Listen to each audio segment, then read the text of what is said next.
Baik, kali ini pada materi ini saya akan membahas beberapa poin penting yang perlu dipertimbangkan dalam tahap akhir penelitian.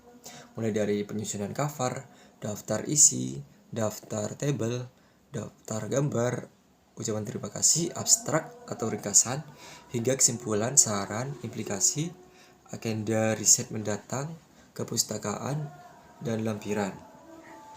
Baik, pada poin yang pertama, dalam penyusunan tahap akhir penelitian adalah menyusun cover.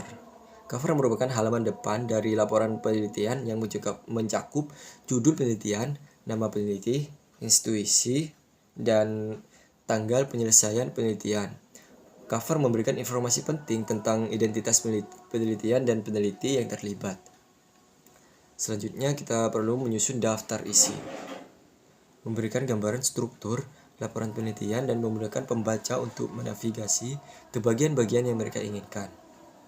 Daftar isi harus mencakup judul-judul bagian dan sub-bagian yang ada dalam laporan penelitian. Selanjutnya daftar tabel.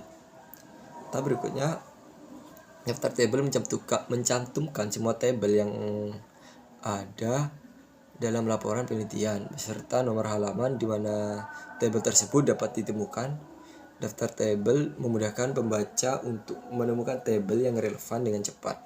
Selanjutnya, daftar gambar.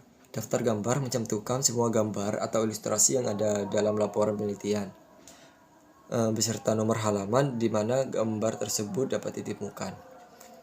Daftar gambar membantu pembaca untuk menemukan gambar-gambar yang relevan dalam laporan penelitian. Tahap selanjutnya adalah menyusun ucapan terima kasih.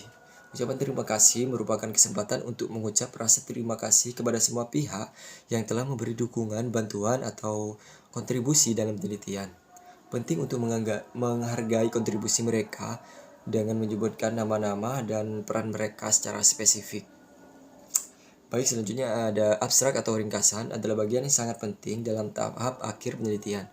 Abstrak merupakan ringkasan singkat dari seluruh laporan penelitian yang mencakup tujuan penelitian, metode yang digunakan, hasil yang diperoleh, dan kesimpulan yang diambil. Abstrak membantu pembaca untuk mendapat gambaran umum tentang penelitian tanpa harus membaca seluruh laporan. Nah, selanjutnya kesimpulan. Setelah itu, mari kita bahas tentang bagian kesimpulan. Kesimpulan merupakan bagian di mana peneliti menyimpulkan hasil penelitian dan memberikan jawaban terhadap pertanyaan penelitian yang diajukan. Sebelumnya, kesimpulan harus didukung oleh hasil-hasil yang diperoleh dalam penelitian dan menjawab tujuan penelitian yang telah ditetapkan. Tahap selanjutnya adalah memberi saran. Bagian saran berisi rekomendasi yang diberikan oleh peneliti berdasarkan hasil penelitian. Saran dapat berupa rekomendasi kebijakan, rekomendasi pengembangan produk, atau rekomendasi penelitian lanjutan yang dapat dilakukan berdasarkan temuan dalam penelitian. Selanjutnya, kita perlu membahas tentang implikasi. Implikasi adalah dampak atau konsekuensi yang muncul akibat hasil penelitian. Implikasi penting untuk dipertimbangkan dalam tahap akhir penelitian karena dapat memberikan wawasan tentang kontribusi penelitian dalam pemahaman yang lebih luas terhadap topik atau masalah yang diteliti. Bagian selanjutnya adalah agenda riset mendatang. Agenda riset mendatang mencakup topik-topik atau pertanyaan penelitian yang dapat dijadikan sebagai acuan untuk penelitian.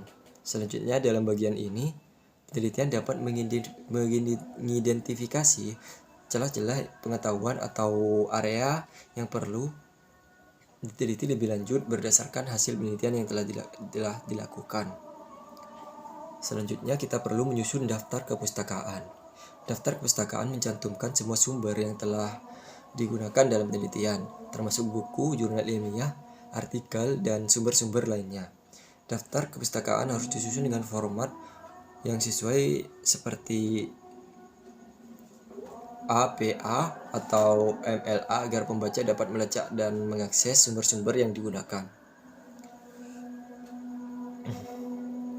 Nah, yang terakhir, lampiran.